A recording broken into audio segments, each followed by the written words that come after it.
por su sintonía Ahora sí con Fafa y Fafico.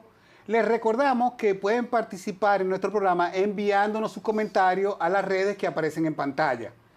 El tema de hoy es el tema que ha conmocionado a República Dominicana y al mundo. Es el primer mes del gobierno de Donald Trump. Y de eso vamos a empezar a hablar en el segundo bloque. Pero antes de eso, para ponernos en contexto de los trabajos que están pasando aquí en República Dominicana, vamos a dar la noticia de la firma de la hoja de ruta de los ministros del Interior de varios países centroamericanos, incluyendo nosotros. Estamos hablando de Panamá, Honduras, El Salvador, Guatemala, Belice, se me queda alguno, Costa Rica, que han firmado esta hoja de ruta para combatir el tráfico de armas en América Latina. Esta es una iniciativa de la OEA, apoyada por todo el mundo, de Naciones Unidas y en adelante, y además es una medida necesaria, Ustedes vieron, todos sabemos lo que pasó en El Salvador, cómo terminó aquello, cómo está ahora. Es mejor prevenir que lamentar y seguir en esta lucha contra estos negocios internacionales que atentan contra nuestra seguridad. Entonces, sin más, los dejo a que se mantengan en sus asientos porque el programa que viene con nuestra invitada, Ana Carolina Franco, que es economista, graduada magna cum laude de la PUCA y después tiene máster en el extranjero, una candidatura doctoral, ha sido profesora, asesora de empresas, súper conocida en el mundo empresarial. Y con Ana Carolina vamos a analizar, y con Fafa Taveras, estos primeros días de la administración Trump. Quédense con nosotros. Amigas y amigos, para mí es un gran placer estar aquí con Carolina, una joven inteligente y hermosa, con una actividad al mismo tiempo que en todo el escenario no es común encontrar. Una dama con esta característica y esa reserva, para mí es un orgullo que podamos estar aquí con ella. Ana Carolina, que es graduada de varias universidades. Ana Carolina, lo que no me quedó claro de tu currículum fue la candidatura doctoral. ¿Dónde es que es? En FIU, en Florida International University. En economía también, luego de haber cursado un MA en economía y haber hecho ese máster en análisis económico aplicado en la Pompeu Fabra en Barcelona, España. Ambas experiencias maravillosas y además una oportunidad de dimensionar los sistemas educativos. No, porque además, si ustedes miran el currículum vitae de Ana Carolina Franco, ustedes van a ver que ha trabajado en el sector privado y en el sector estatal y en la mezcla de ambos. Así es. También en alianzas público-privadas. O sea que estamos hoy recibiendo una persona que tiene la capacidad de analizarnos cómo está el contexto internacional en el día de hoy. Lo que pasa es que la mayor parte de la gente tiene los ojos puestos y su atención en sus problemas. Y solo en ocasiones se detiene a escuchar en las cuestiones de otra dimensión, pero el momento actual tiene una trascendencia y una significación que no se pueden ignorar. Desde la Primera Guerra Mundial y la Segunda Guerra Mundial, desde 1918 a hoy, Estados Unidos emergió como la fuerza más poderosa sin que en su territorio se sintiera el efecto devastador de la guerra. Y como él preservó su estructura industrial y corporativa, pudo asumir la reconstrucción de las áreas destruidas y asegurar su control sobre todas las áreas del mercado e imponerse de tal manera que de esa Primera Guerra Mundial hasta hace pocos años, Estados Unidos impuso su voluntad al margen de la ley o de cualquier concierto en más de 50 países, facilitando luchas internas, propiciando injerencia. Nosotros fuimos intervenidos 2 veces por ello, y así en todo el mundo, porque estábamos asistiendo a un mundo unipolar, donde Estados Unidos era el jefe de ese mundo. Ahora emerge la primera política que cuestiona esa hegemonía norteamericana. Estamos ante la emergencia de un agrupamiento de naciones de China, de la India, de Rusia, de Sudáfrica, de Brasil, que en nombre del BRIC están tratando de constituir un polo que termine con la unipolaridad. Y las repercusiones en todo el país nos obligan a ponerlo en guardia porque no hay antecedentes de una cosa como esta. Y yo creo que es una satisfacción que un tema de esta dimensión, pero de esa importancia, podamos tratarlo con una bella invitada como estamos aquí. Bueno, para mí un placer, don Fafa. Primero por esos lazos históricos que nos unen y esa admiración por ese rol que ha tenido usted, doña Magali, y yo creo que extensivo a toda la familia en la democracia, en la defensa también de los derechos humanos, en tantos momentos de la historia reciente dominicana, pero también en estos momentos donde nos debatimos cosas importantes como la verdadera identidad nacional, los derechos de grupos LGBT, y para mí esa agenda que por tantos años ha sido abanderada, no solamente en el plano político. Yo creo que ciertamente, don Fafa, estamos atendiendo a momentos históricos. Lo venía pensando muy profundamente porque conocemos desde hace más de 100 años un mundo unipolar, como usted bien decía, donde Estados Unidos se constituyó en esa potencia mundial, ¿no?, referente. Hoy día se discute hasta el uso del dólar como moneda de refugio.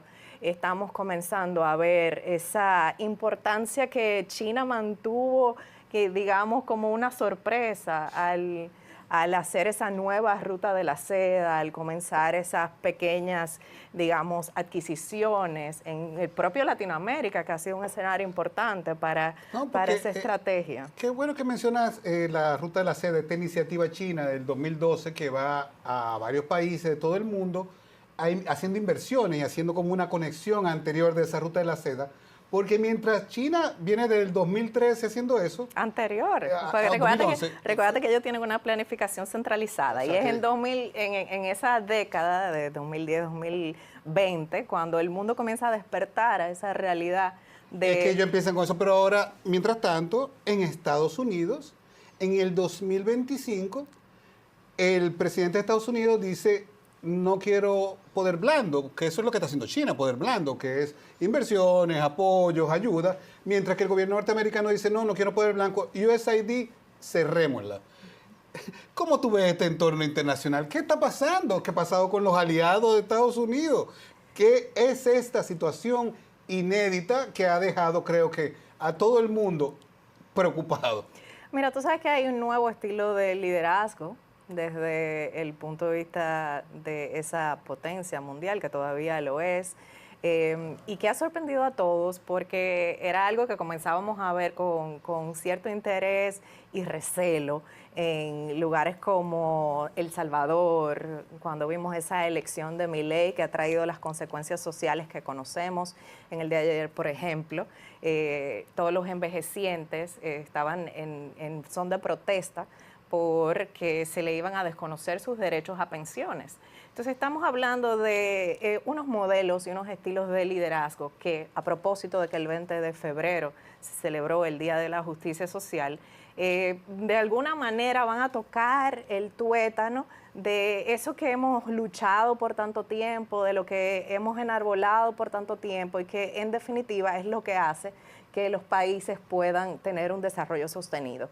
Porque definitivamente sin un nivel igual para todos, desde donde arrancar, es difícil poder mantener el ritmo. Pero tú sabes que hay un detalle que yo quiero compartir contigo.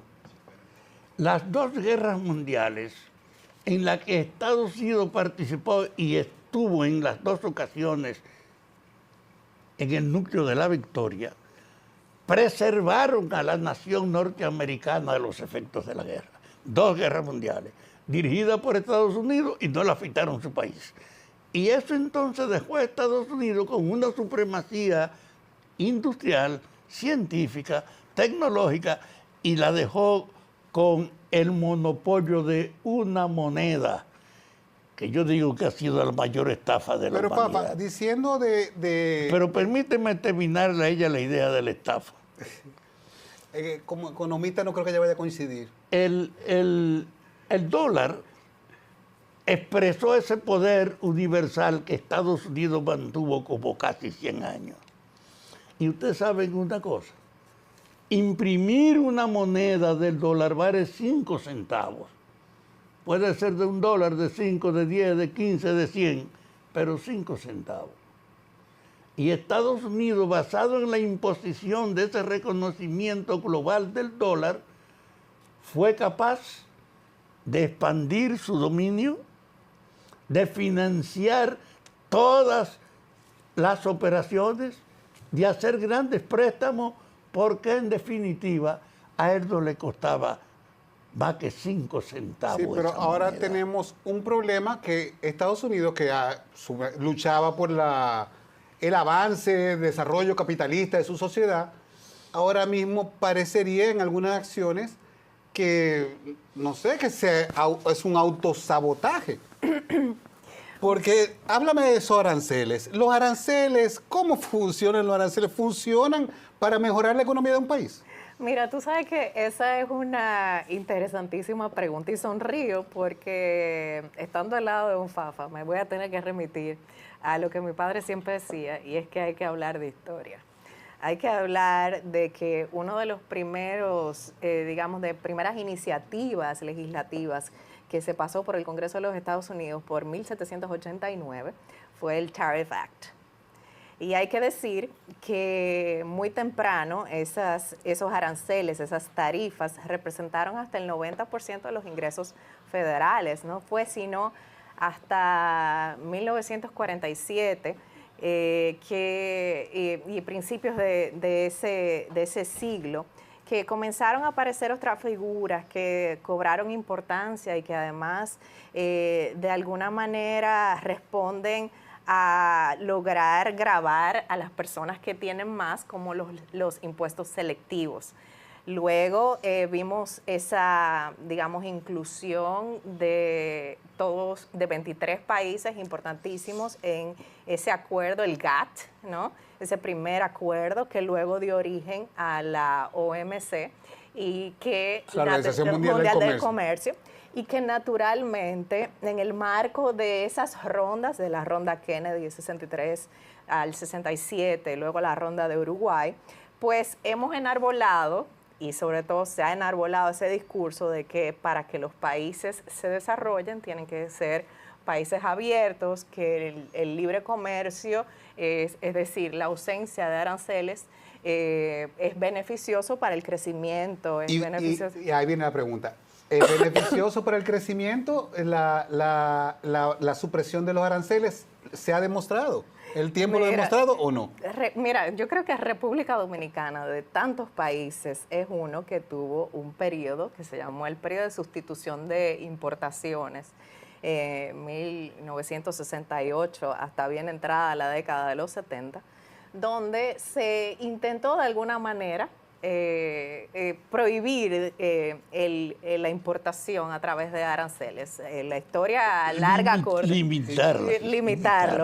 La historia larga, corta, es verdad que crecimos, pero es verdad que crecimos de una manera que no nos permitió hacer los encadenamientos correctos y que luego, en 1992, nos obligó a un repensar completo de la economía en el marco de esa reforma arancelaria y reforma tributaria de 1992 que abre la República Dominicana al mundo, esa reforma de la que todos hemos hablado y donde República Dominicana acaba haciendo lo que, digamos, Estados Unidos había hecho hace mucho tiempo, que era bajar aranceles y incorporar impuestos selectivos como los que tenemos todavía hoy día. No, y ahora mismo nos hemos convertido en el hub internacional logístico del Caribe. Claro. Aéreo y marítimo. Sin duda. Y bueno, tenemos tratados de libre comercio, acuerdos, pero ahora mismo se ha planteado que el presidente de un país decide pelear con sus aliados más cercanos,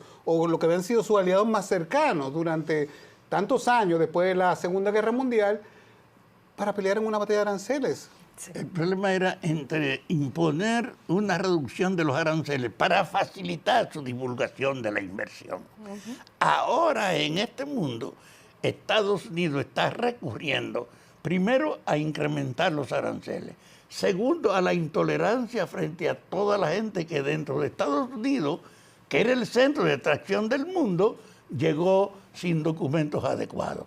Es decir, una ofensiva inesperada. Sacar todos los habitantes que no pueden justificar su presencia porque fue hijo de la ilegalidad.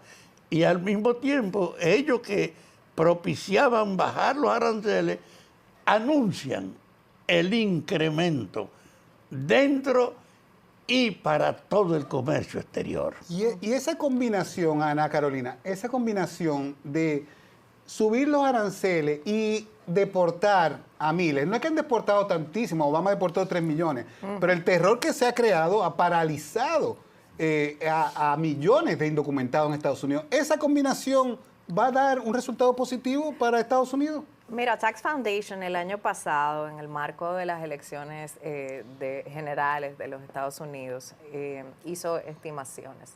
Y el efecto de esa propuesta, la propuesta que estuvo en el plan del gobierno del presidente Trump, que hay que ver si se va a implementar de la misma manera, pues indica que estamos hablando de un impacto negativo en lo que son los indicadores económicos de Estados Unidos. Ahora lo importante sería pensar en cómo incide todo esto en nuestro país, en la República Dominicana, un país que además es suscriptor del Tratado de Libre Comercio de ERE-CAFTA, un proceso de negociación que se hizo de manera acelerada, que todos lo sabemos, pero que además en los momentos que nos ocupan, pues nos remiten también a repensar sectores estratégicos, como por ejemplo ese sector que representa tanta seguridad alimentaria para los dominicanos y dominicanas, como el sector arrocero.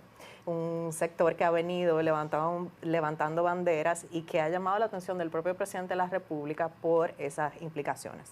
¿Es ahora un buen momento? Y es una pregunta que tiene que hacerse la República Dominicana. ¿Es ahora un buen momento para una negociación sobre ese renglón del Tratado de Libre Comercio en el marco de esta relación que parece cada día más favorable con esta reciente visita del secretario de Estado, Marco Rubio? Pero oye, el secreto de que Estados Unidos impuso una reducción global de los impuestos para expandirse, ahora mismo entiendo la contradicción de aumentar los impuestos para tratar de contener su supremacía. Una medida que uno puede decir no tendrá el efecto que se anuncia, no es ninguna fuente de progreso, es un encarecimiento que no va a propiciar lo que desea Estados Unidos, preservar su hegemonía en el mercado. Porque sí, ¿cómo han respondido los países, por ejemplo? Si me preguntas, desde el punto de vista teórico, los aranceles, ¿cuándo se han usado? Hace una revisión, de nuevo, viendo la historia.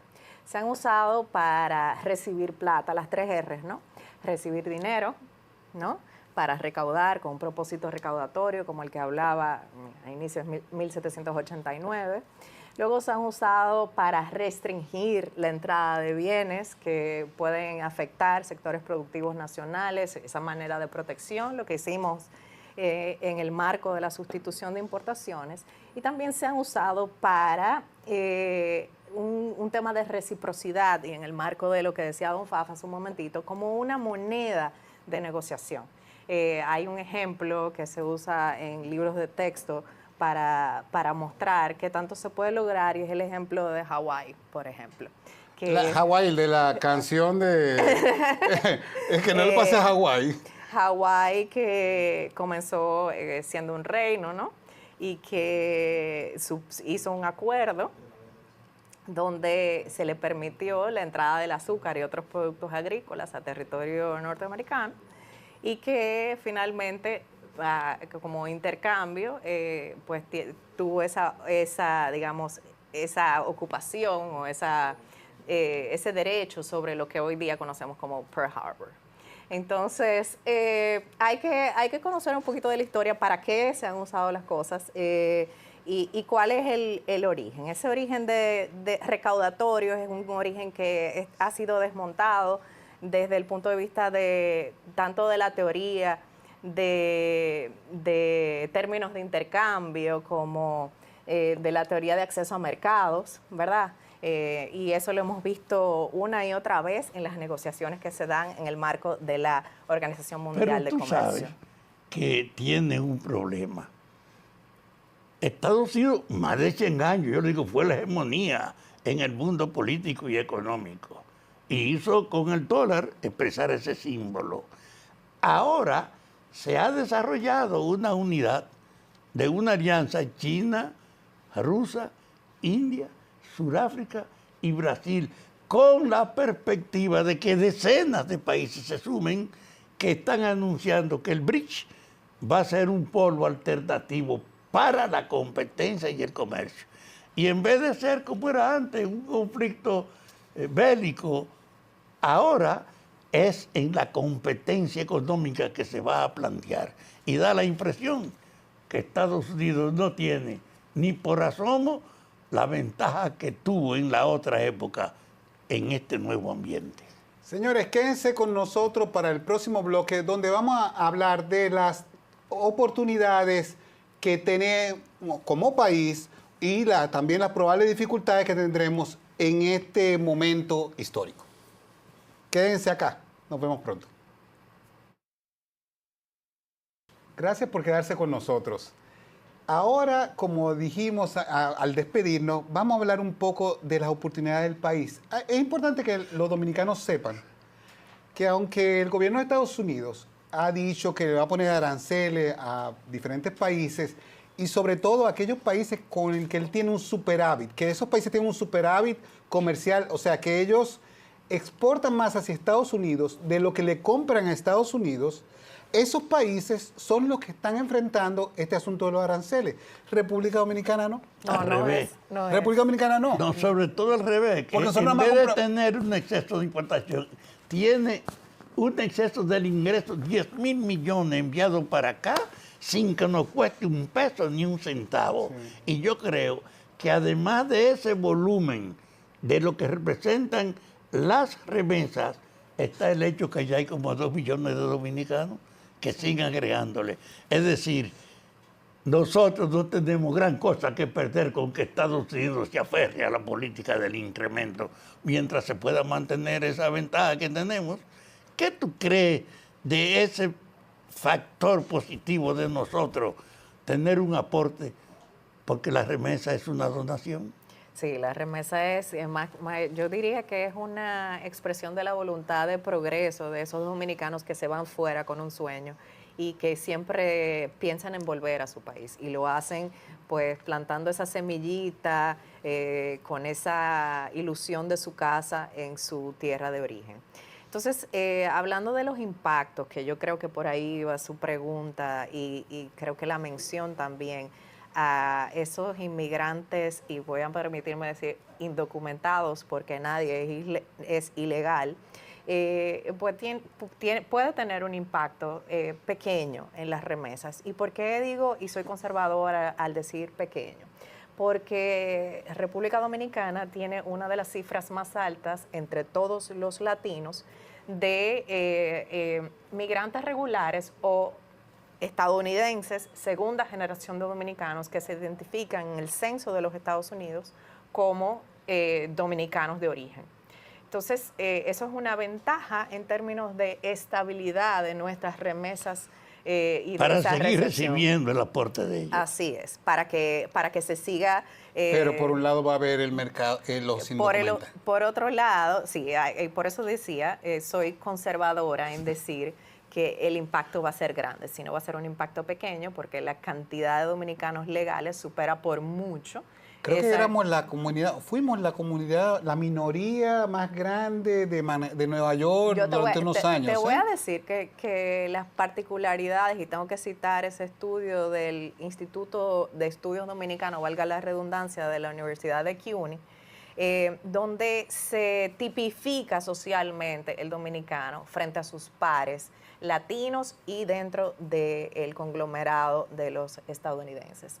Y es una de las comunidades más educadas y los de segunda generación de mayor movilidad social. Por eso ves dominicanos prominentes en áreas de investigación, de medicina, en áreas universitarias. Y eso da cuenta y se refleja finalmente en esta dinámica que tú ves en algunos sitios gracias a las remesas y gracias a ese influjo de personas que vienen y van. Tú sabes que me ha causado una impresión porque nunca tomé en cuenta, yo que fui inmigrante, como que uno siempre piensa que la mayoría de los dominicanos que estamos fuera del país trabajando están ilegalmente. Y no es así. No es así. Eso hay que decirlo. Entonces yo quiero retomar, Fafico, si tú me permites, esa pregunta inicial que hacías sobre el impacto que va a tener todo esto en República Dominicana. Lo primero que hay que decir es que estamos en un buen punto de partida porque República Dominicana tiene un déficit comercial con Estados Unidos y además ha estado en los últimos años siendo mirado como un socio importante en la estrategia de nearshoring que ha hecho Estados Unidos. Es decir, esa atracción de inversiones que antes estaban de manera remota en lugares como Asia, la propia China, y esa voluntad de poderlo tener, digamos, más cerca para que a nivel logístico se pudiera minimizar el riesgo de situaciones como la que pasó post pandemia, de que se paró la cadena productiva, toda la cadena logística. Entonces, esa estrategia de nearshoring ha sido una estrategia que República Dominicana ha aprovechado para la inversión extranjera, inversión de capital norteamericano, y que ha permitido también el desarrollo de ese sector logístico que tú mencionabas al inicio y el posicionamiento de nuestro país como un hub. Pero ahí mismo tú me recuerdas... Fafico, decirle un comentario. Tú sabes que la relación dominicana actual con Estados Unidos no tiene precedente, del punto de vista. Primero, por lo que representa la remesa, no hay antecedente. Y dos, porque el volumen del turismo que viene aquí es de Estados Unidos fundamentalmente.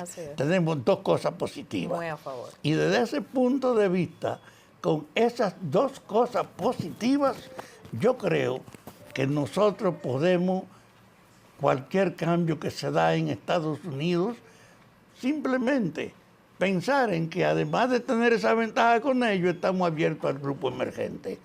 Insisto, hay que defender las relaciones con Estados Unidos, pero no podemos excluir al nuevo polo competitivo que está en desarrollo. No, va a ser, creo que yo entiendo, Fafa, tenemos ese balance, pero ahora mismo las oportunidades se nos están poniendo en la mano casi. Porque ¿qué pasa si le ponen aranceles en el tratado, en el TLC de Estados Unidos con México? ¿Qué van a hacer esos industriales que invirtieron en industria en México contando que iban a entrar con cero arancel a Estados Unidos? Eso, nosotros tenemos una oportunidad ahí. ¿No tendríamos una oportunidad también con la soya, por ejemplo, de Brasil, si le ponen impuestos? Mira, la verdad es que es un escenario sui generis. Yo en cualquier otro momento me hubiera atrevido a hacer una predicción. Pero sin duda, yo creo que el hecho de este nuevo estilo de liderazgo, y además yo he visto respuestas que han sido desde el punto de vista de signaling, de marcar lo que es, digamos, fronteras y límites saludables, esas respuestas que ha tenido la presidenta de México, Claudia Sheinbaum, la respuesta que hemos visto desde Panamá, aunque luego se han llegado a unos términos de negociación interesantes, pues también te hablan de una Latinoamérica que ha cambiado, de una Latinoamérica que tiene otra dignidad, otro discurso, otra forma, que ha entendido cómo se negocia.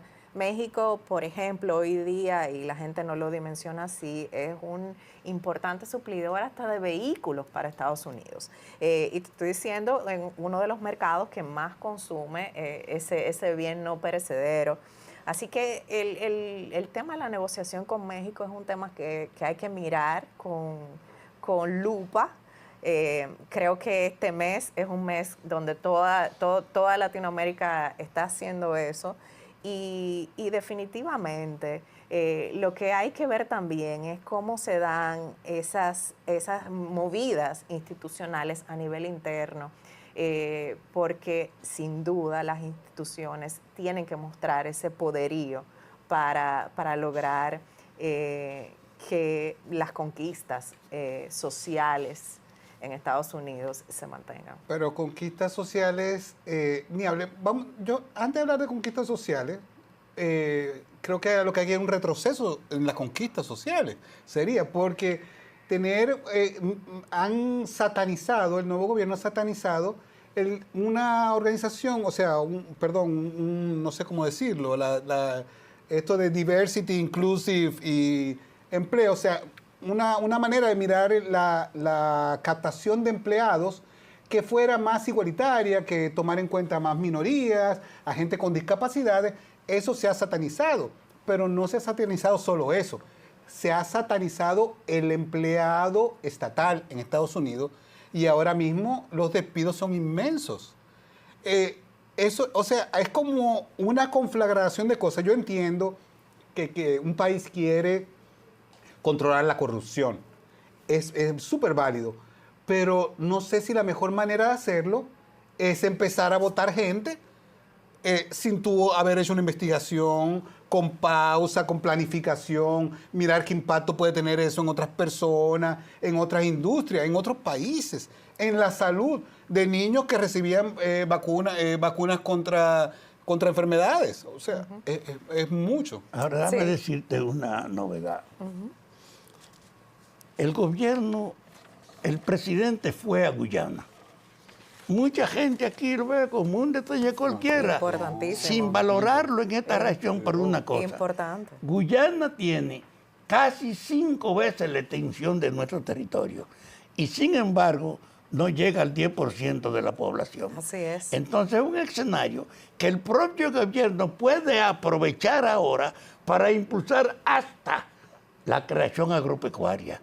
E incluso también la relación del petróleo. Totalmente. Y desde ese punto de vista, mientras se está dando este problema a nivel global, en Dominicana hay indicadores que nos dicen podemos prever el efecto negativo y aprovecharlo sin abandonar la privilegiada situación con Estados Unidos y sin cerrarle la puerta a los nuevos clientes. Sí, mira, voy a eso y al liderazgo que tiene República Dominicana hoy día como uno de los países con mayor estabilidad de la región y además con esa colaboración público-privada que ha sido tan importante para lograr, digamos, esa visita reciente del presidente Luis Abinader y también del sector privado dominicano a Guyana, donde en nuestro país está con importantes proyectos en materia de exploración petrolera. Pero muy recientemente, República Dominicana, paradójicamente para muchos, está también como un potencial aliado para la vecina isla de Puerto Rico, donde podemos hablar de ese proyecto Hostos para la transmisión de energía eléctrica producida y de manera que se pueda tener una suerte de redundancia. Abierta la puerta de la expansión. Así allá y en Puerto Rico. Así es. Entonces, yo creo que el escenario es idóneo porque estamos quizás con las capacidades necesarias para saber que en tiempos donde se llora podemos vender pañuelos. Sí, mira, en el tiempo donde se llora. Eso no, pero hay una cosa que es más importante que el pañuelo en la lluvia, diría yo, que es esto de las piedras raras. Es un tema que ahora, fue bonito que me dijeran hace un par de semanas que teníamos piedras raras acá, o que me enterara, pero por otro lado está un poco agresiva la política norteamericana sobre ese tema. Déjame decirte Anda buscándola. Déjame decirte que a mí no me sorprende. Yo creo que lo interesante aquí sería hacernos las preguntas correctas y las lecciones aprendidas de esas exploraciones mineras anteriores, de esas explotaciones que hoy mismo estamos viendo, cuál es lo que está pasando en el tejido social de Cotuí, por ejemplo, y de qué manera el gobierno de la República Dominicana puede pues, tener una visión distinta e integradora, una visión además ambientalmente sostenible, que haga que esa exploración de tierras raras, que al final va a incidir en el desarrollo de, mira qué cosa, de tecnología de punta, como esa que quiera traer el Ministerio de Industria, Comercio y Pymes. El ministro Ito Bisonó tiene creo que 2 años tratando de lograr una inversión extranjera en República Dominicana en materia de semiconductores. Ahora, ¿qué necesita un país para lograr que se instale una producción de semiconductores? Y yo creo que el ejemplo de Costa Rica es uno que me viene a la memoria reciente, y latinoamericano. Ellos se pusieron manos a la obra, naturalmente, y comenzaron a producir ingenieros y capacidad técnica en STEM. Y yo creo que ese es el verdadero desafío que tiene la República Dominicana. Primero, encadenar la producción a nivel local, que no sea extracción de materiales y exportación de materiales como materia prima, que ha sido nuestra tradición desde el inicio de nuestra explotación minera.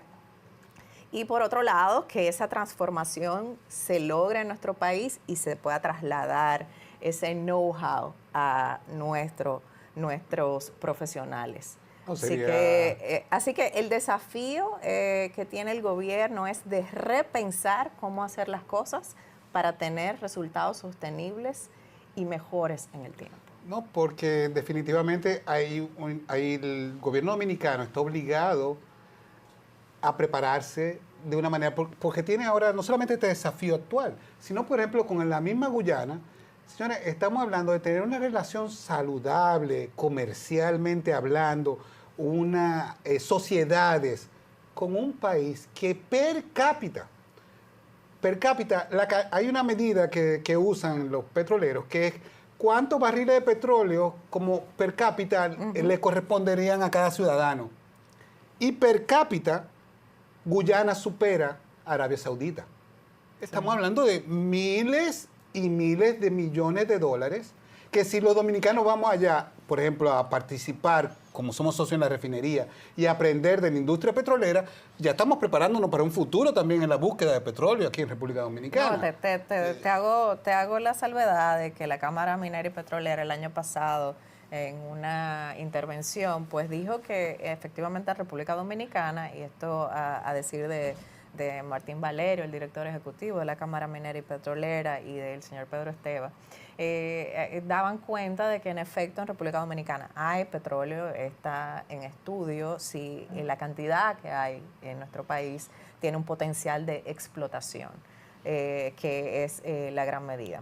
Ahora, volviendo al caso de Guyana, Guyana es un país con una densidad poblacional bastante baja y con unos, rezagos en términos de infraestructura que resultan en una oportunidad para un país que ha tenido un crecimiento sostenido de 20 años, como es nuestra República Dominicana, y que qué bueno ha sido que ambos liderazgos, tanto público como privado, han visto la oportunidad de crear sinergias para, de alguna manera, lograr esas inversiones de las que hablábamos hace un momentito, pero además lograr esa interacción entre nuestros países, que desde el punto de vista cultural resulta hasta un desafío. Los que hemos estado, de alguna manera, viendo el Caribe anglosajón, sabemos esa distancia implícita que hay.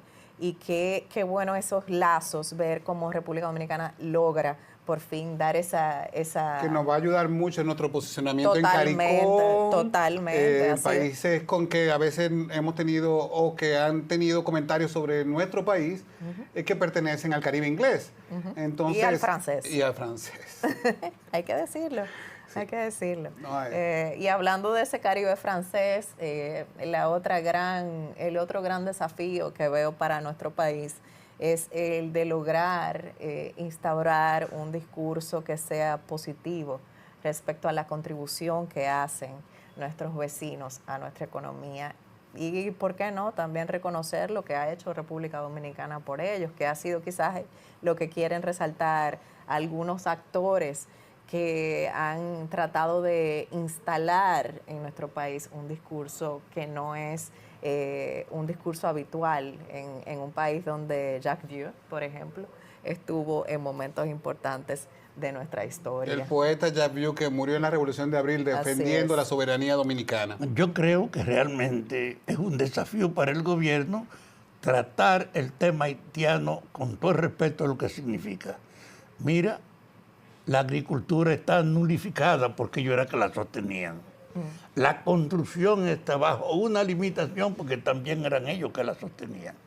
Entonces, el gobierno tiene un desafío de adecuar la estructura al vacío que dejan ellos. Y en eso, respetando su normalidad, yo creo que el país tiene una ventaja. Mientras recupera el territorio interno y parte de la área fundamental de la producción y la construcción, tiene abierta una posibilidad con Puerto Rico y tiene un campo abierto con Guyana. Nunca antes habíamos tenido la perspectiva que tenemos hoy.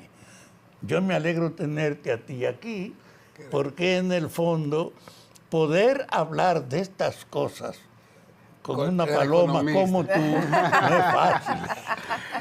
Muchísimas gracias, Ana Carolina, por compartir con nosotros en el programa de hoy. Gracias. Espero que les hayan gustado y esperamos su comentario. Antes de irme, espérense, quiero reafirmar que lo pasamos, queríamos hablar del tema de Ucrania, pero cuán importante. que es muy importante. Hace unos días nos escribió Jorge Nicolás Jones, 4855, que dijo, Fafa tiene razón con respecto a Rusia, no hay forma de que pierda. De hecho, el que sabe de historia sabe que todo aquel que se enfrenta a Rusia está destinado al fracaso. Bueno, esa es la opinión de Fafa y el televidente, pero ahora los apoya Trump también. Señores, nos vemos la próxima semana. Que vuelvan a estar con nosotros en Ahora Sí, con Fafa y Fafico.